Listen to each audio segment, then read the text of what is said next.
Out with my friends and we have nothing better to do, we just start watching that channel that has cake shows, just a channel of all cake shows. So we were watching Cake Wars, and you know there's this one Austrian judge on the panel, because all the other judges are American and nice, and you don't really care about them. So this one episode, the cake teams had to make Dr. Seuss themed cakes, and one team had to do Horton Hears a Who.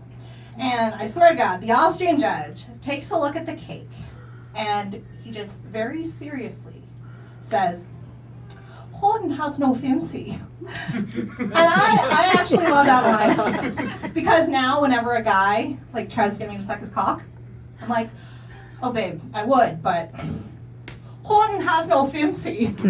Literally just, it's not a kind of cock I want in my mouth. Speaking of cocks, Missy.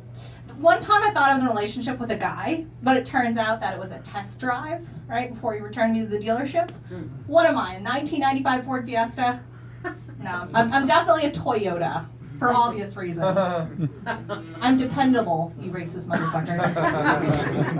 All right, so basically, before this guy, I hadn't had sex before. So when I got returned to the dealership, it was clear I had mileage.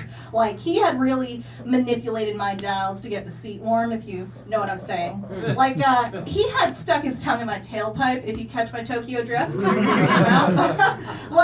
He had actually popped my bonnet so that he could access the windshield wiper reservoir, right? But he told me to be careful with the hood ornament. And I said, "Hey, buddy, tell me when to turn off the headlights, right?" But he forgot to do that. So I look in the mirror later, my headlights are dimmer. I'm just like, is it because he came in my eyes or because I ate that pot brownie? Oh, shit. Oh, euphemisms. Because I partook in brake fluid. Yeah, I hope none of you guys are cops. Yeah, I definitely researched a fuck ton for that. I don't know anything about cars, so you're welcome. Okay, I researched the fuck out of that joke. Yeah, that's right. Oh, another thing. So for some reason, I just assumed I would never have sex my entire life. So when it happened, I was like, oh, this is crazy, right? So I hadn't shaved or anything. I didn't shave my business. And then later I was like, all right, this seems to be slightly more of a regular thing, so I went bald eagle.